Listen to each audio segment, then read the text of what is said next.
रूप धरे काया का मन वही है माया, मन वही है माया। मनवा रूप धरे काया का,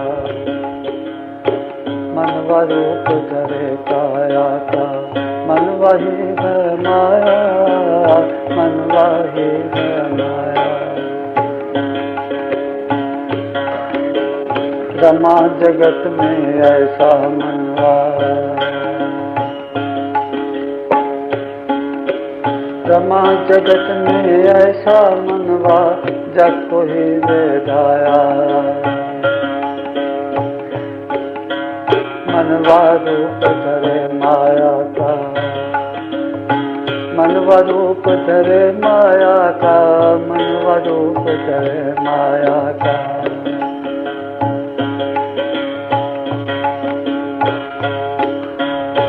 मनवा रूप धरे माया का, मनवा रूप धरे माया का, मनवा रूप धरे माया का, मनवा रूप धरे माया का, मनवा रूप धरे माया का। मनवा ही है काया, मनवा ही है काया। मनवा उछले मनवा कूदे, मनवा उछले मनवा कूदे, मनवा उछले मनवा कूदे, मनवा उछले मनवा कूदे। मनवा सकल पसारा, मनवा सकल पसारा।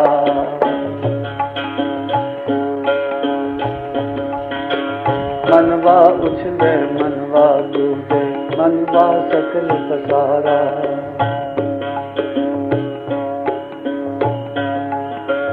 मनवा उछले मनवा कूदे, मनवा सकल पसारा, मनवा सकल पसारा। घर परिवार सकल है मनवा, घर परिवार सकल है मनवा। राम रूप धर आया, राम रूप धर आया।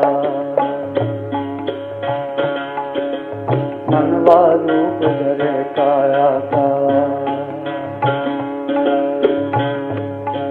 मनवा रूप धरे काया का, मनवा रूप धरे काया का। मनवा ही है माया, मनवा ही है माया।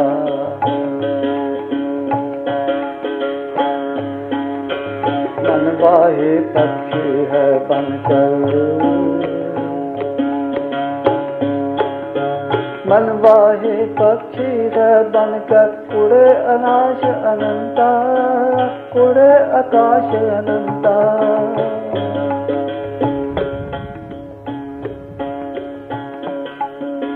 मनवा ही है पक्षी बनकर, उड़े आकाश अनंता, उड़े आकाश अनंता।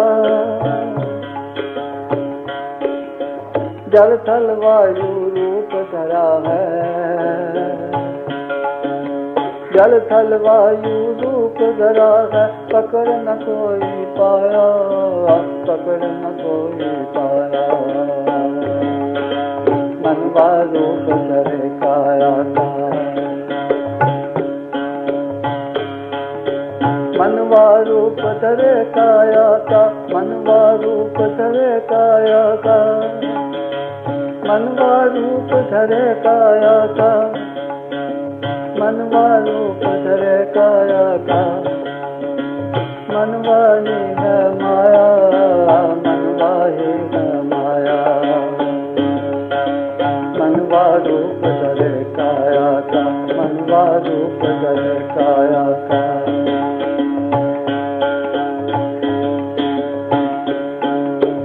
मनता मनवा बनता जोगी भोगी, मनवा बनता जोगी भोगी, मनवा बनता जोगी भोगी, जोगी भोगी जोगी भोगी, जोगी भोगी जोगी भोगी, जोगी भोगी जोगी भोगी। मनवा बनता जोगी भोगी, मनवा बनता जोगी भोगी, रूप धरे वैरागा, रूप धरे वैरागा, रूप धरे वैरागा, रूप धरे वैरागा।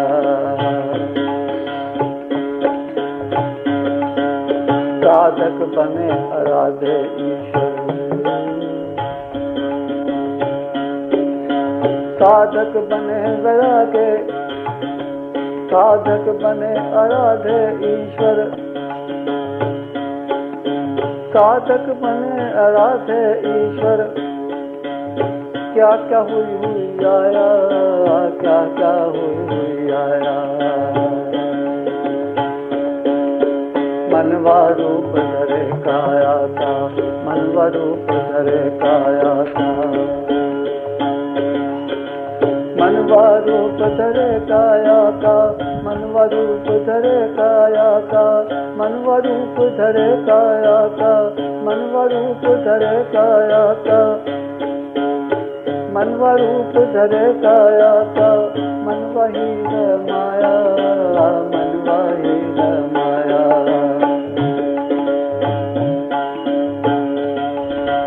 मनवा बदले रूप अनेकों, मनवा बदले रूप अनेकों, मनवा बदले रूप अनेकों, रूप अनेकों, रूप अनेकों।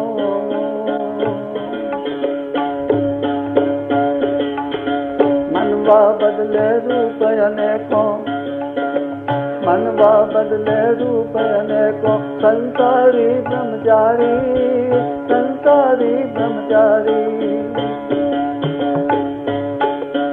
मनवा बदले रूप अनेकों, संसारी ब्रह्मचारी, संसारी ब्रह्मचारी। सभी जगत को, सभी जगत को जकड़े लेता, सभी जगत को जकड़े लेता, सभी जगत को जकड़े लेता। ज्ञानी छूट न पाया, ज्ञानी छूट न पाया।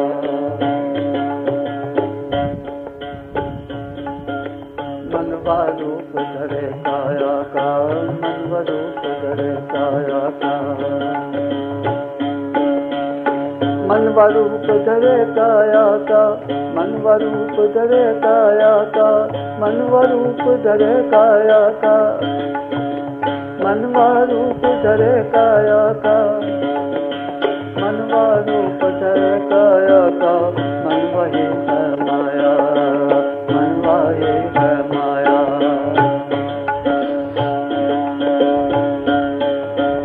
एक शिवम मेरे गुरुदेवा,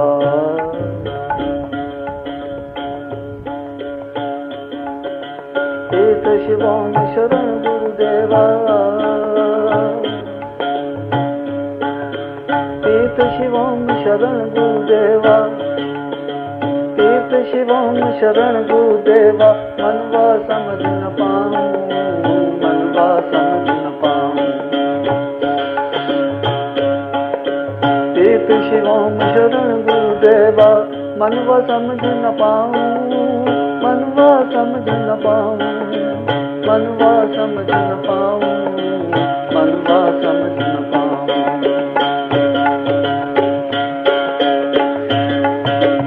एक शिवम शरण गुरुदेवा, मनवा समझ न पाऊं। क्या क्या करे करावे मोहे, क्या क्या करे करावे मोसे, क्या क्या करे करावे मोसे। मैं इससे भरमाया, मैं इससे भरमाया।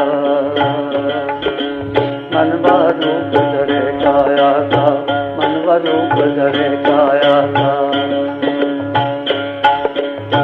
मनवा रूप धरे काया का, मनवा रूप धरे काया का। मनवा ही है माया, मनवा ही है माया।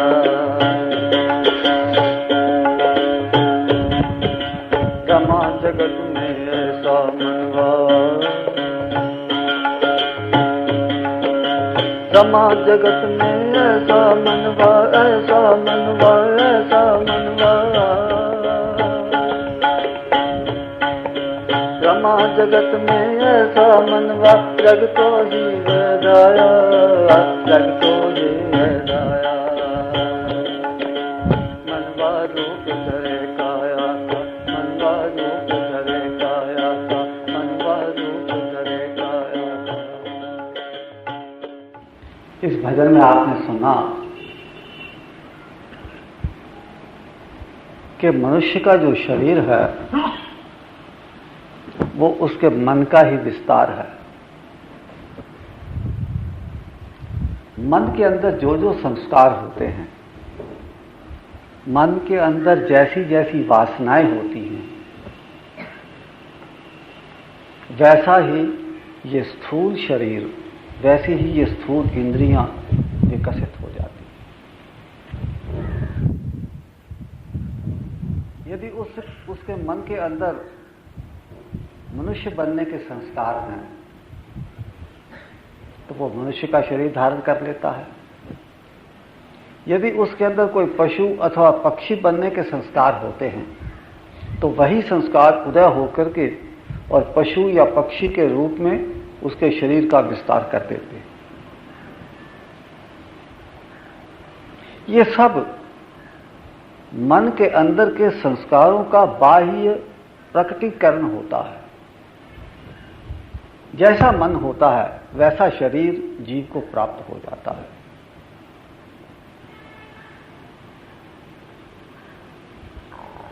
मनवा रूप धरे काया का,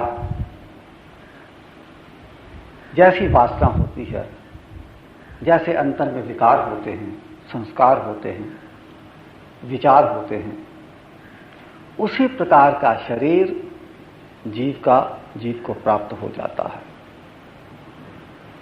और ये जो हमको जगत अपने से भिन्न दिखाई देता है, जगत सत्य दिखाई देता है, जगत के नाम रूप के अंदर हम उलझ करके रह जाते हैं, ये भी सब माया का ही खेल है। ये सब माया के कारण ही ऐसा होता है, मन के कारण ही ऐसा होता है। इसलिए यदि ये कहा जाए कि मन और माया दोनों एक ही बात है तो इसमें भी कोई गलत नहीं, क्योंकि माया का ही रूप मन है और मन का ही रूप माया है। हमारे चित्त के अंदर जो भ्रांति है, इस जगत को अपने से भिन्न समझने की, इस जगत को सत्य समझने की, इस जगत को बहुत बड़ा समझने की और अपने आप को बहुत छोटा मान लेने की जो भ्रांति हमारे चित्त के अंदर है, उसी का नाम मन है।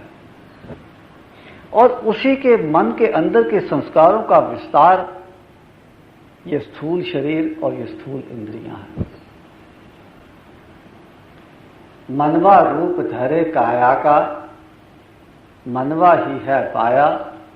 और फिर ऐसा जगत के अंदर मनवा रम जाता है, आसक्त हो जाता है, आकर्षित हो जाता है, जगत को ही सब कुछ समझता है, जगत के अंदर ही सुख की कामना करता है और जगत के अंदर सुख को प्राप्त करने के लिए जगत के पीछे पीछे भागता फिरता है।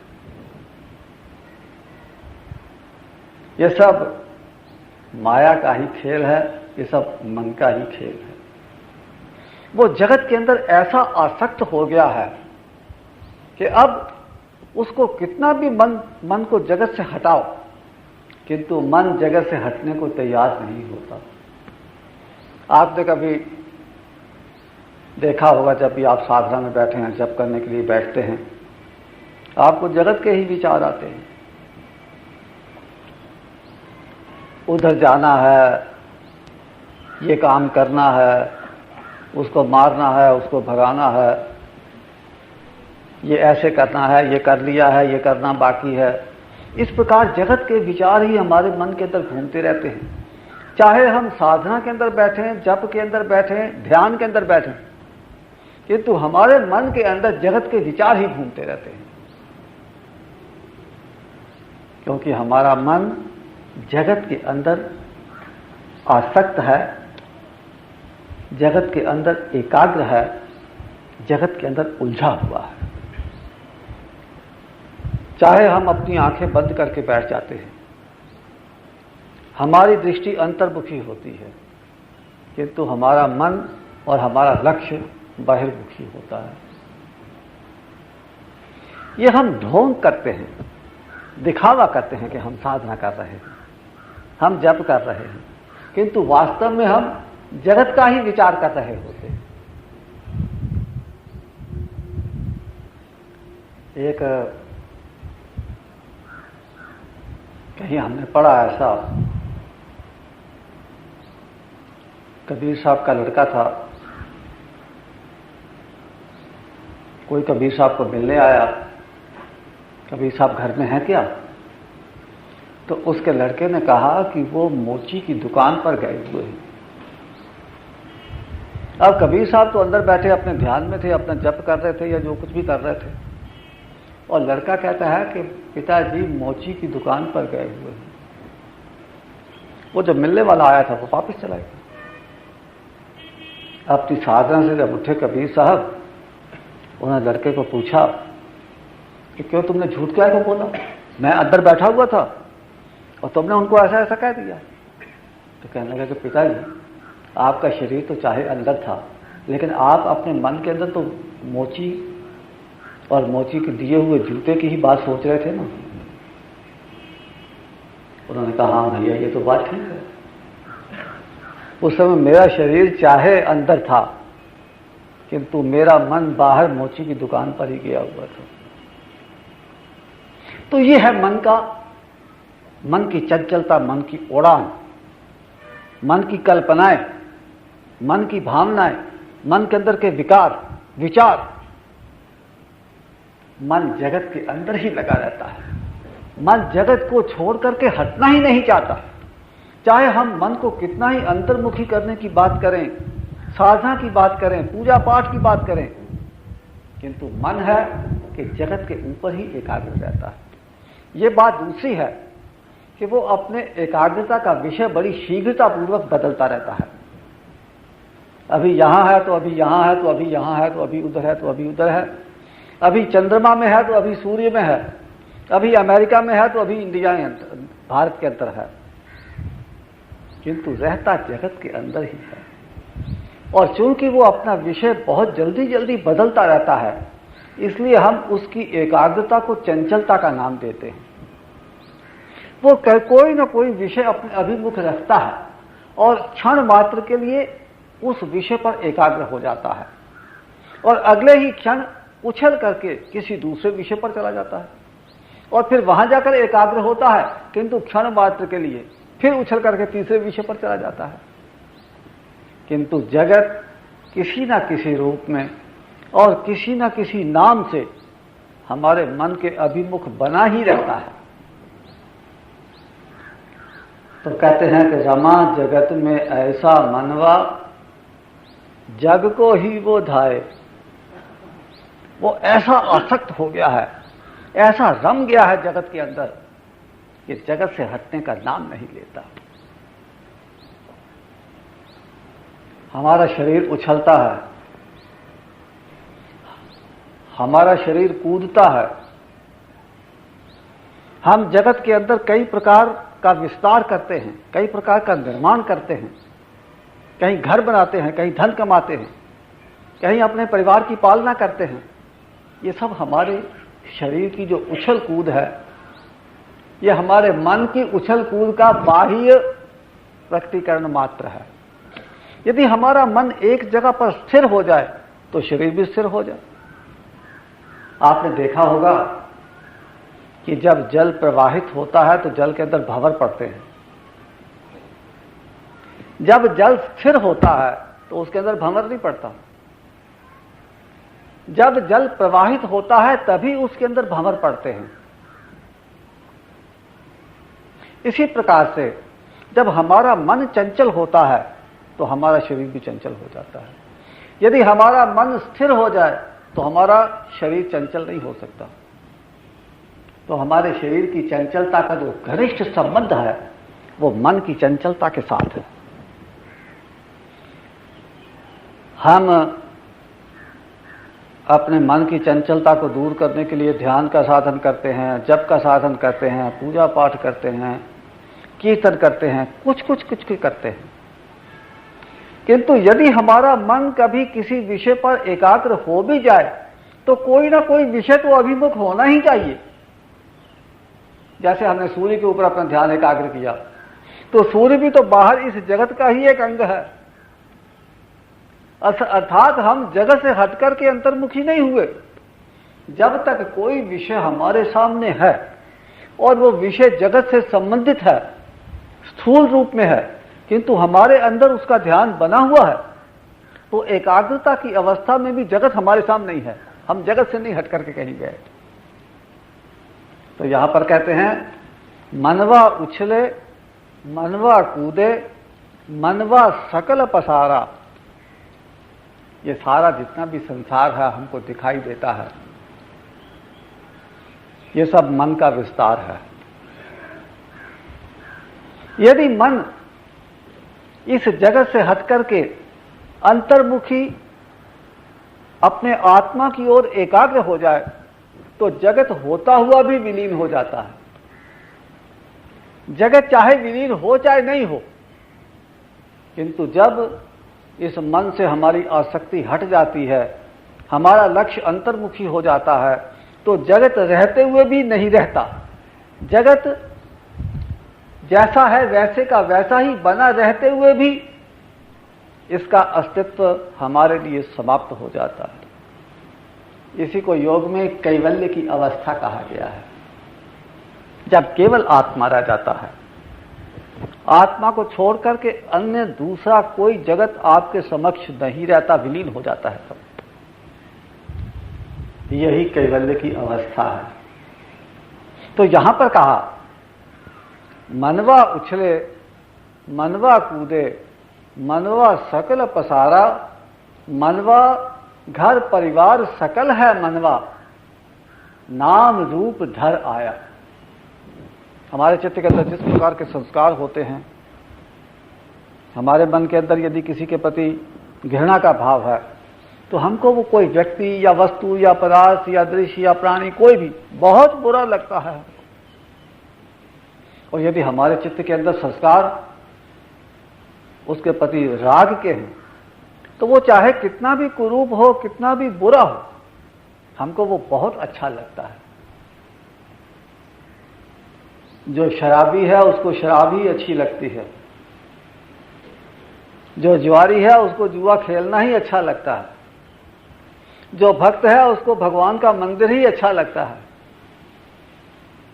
जो लोभी है उसको धन ही अच्छा लगता है, जो प्रेमी है उसको प्रेम ही अच्छा लगता है, जो सत्कर्मी है उसको सत्कर्म ही अच्छे लगते हैं, और जो कुकर्मी है उसको कुकर्म ही अच्छे लगते हैं।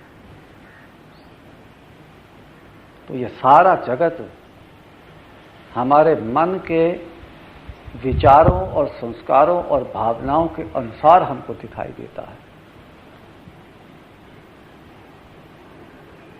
जब आपके मन के अंदर के संस्कार मनुष्य के होते हैं तो आपका स्थूल शरीर मनुष्य का रूप धारण कर लेता है, और जब आपके संस्कार पक्षी के होते हैं तो आपका मन पक्षी का रूप धारण करके, पक्षी के रूप में स्थूल रूप धारण करके और बाहर जगत के अंदर आकाश में विचरण करता फिरता है।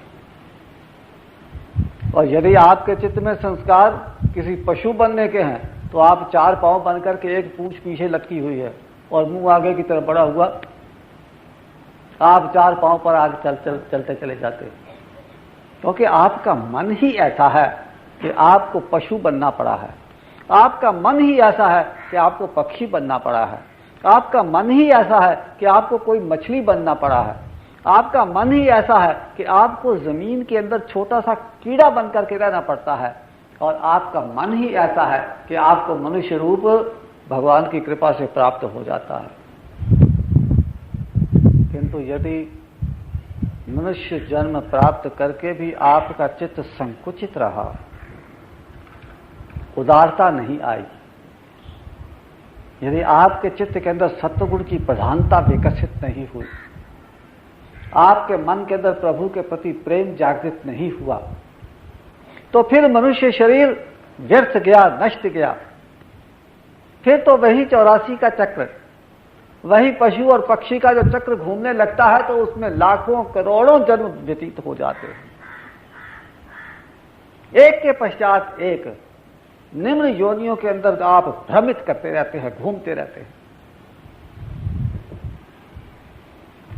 यह मन ऐसा है कि क्षण क्षण अपना रूप बदलता रहता है, क्योंकि मन के अंदर के संस्कार बदलते रहते हैं। कभी कोई संस्कार उदय हो जाता है, सत्वगुण का संस्कार उदय हुआ तो हम भगवान के भक्त बन गए, योगी बन गए, ध्यानी बन गए, अच्छे कर्म करने लग गए, जनता की सेवा करने में व्यस्त हो गए, क्योंकि हमारे चित्त के अंदर के संस्कार ऐसे होते हैं। और जब हमारे चित्त के अंदर काम के संस्कार, लोभ के संस्कार, क्रोध के संस्कार उदय हो जाते हैं, तो हम कामी, क्रोधी, लोभी हो जाते हैं। ये मन का खेल ऐसा है कि एक क्षण के अंदर तो वो देवत्व धारण कर लेता है और अगले ही क्षण राक्षस रूप हो जाता है। ये चित्त की स्थिति बदल जाती है, संस्कार बदल जाते हैं। आपने देखा होगा किसी व्यक्ति के अंदर कोई अवगुण है, बुरी बातें हैं, आप उसको लाख समझाओ, 100, 200, 400 बार उसको समझाओ, उसको डांटो, उसको प्यार से समझाओ, सब तरीके अपनाओ, किंतु वो आपकी बात का उसके ऊपर कोई प्रभाव नहीं पड़ता, क्योंकि उसके चित्त की अवस्था ही ऐसी होती है कि वो आपके उपदेश को ग्रहण नहीं कर पाता। उसके चित्त के अंदर यदि तमोगुण और रजोगुण है, उसके चित्त के अंदर यदि चंचलता है, तो वो आपकी एकाग्रता और सत्वगुण की चर्चा को या उपदेश को वो ग्रहण कैसे कर सकता है। इसीलिए संतों ने कहा कि जिस पात्र के अंदर कचरा हो उसके अंदर अमृत नहीं डालना चाहिए। जिस मन के अंदर संस्कार और विकार भरे पड़े हों, जो मन मलिन हो, उसके अंदर उपदेश डालने का प्रयत्न नहीं करना चाहिए। हमने अपने गुरु महाराज को देखा, उनके पास आप जाओ, दुनिया भर की बातें करते रहो, पॉलिटिक्स की बातें करो, समाज की बातें करो, और कोई इधर उधर की बातें करो, घर के रोने रहो, कुछ भी करो, जैसी आप बात करोगे वैसी बात वो करते रहते थे। उपदेश की कोई बात नहीं। जब तक आप उनसे उपदेश के लिए प्रार्थना नहीं करोगे, कोई उनके समक्ष प्रश्न नहीं रखोगे, तब तक वो अपनी ओर से कोई ज्ञान नहीं देते थे, क्योंकि वो इस बात को समझते थे कि यदि कोई व्यक्ति उपदेश के लिए प्रार्थना नहीं करता या अपने चित्त के अंदर की कोई शंका हमारे समक्ष उपस्थित नहीं करता, तो उसका चित्त अभी इस योग्य नहीं बना है कि उसको उपदेश दिया जाए। इसलिए उसको उपदेश करना व्यर्थ है, अपना समय को बर्बाद करना है। तो जब तक कोई प्रश्न नहीं करे या कोई उपदेश की याचना नहीं करे, तब तक वो उपदेशात्मक चर्चा नहीं करते थे। और यदि किसी ने उनके समक्ष कोई प्रश्न रख दिया, तो फिर तो जैसे ज्ञान की अलमारी खुल जाती थी।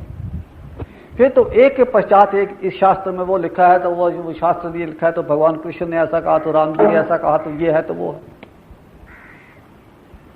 क्योंकि जो मन उपदेश को ग्रहण करने के योग्य निर्मित होता है, उसी को उपदेश करना लाभदायक होता है।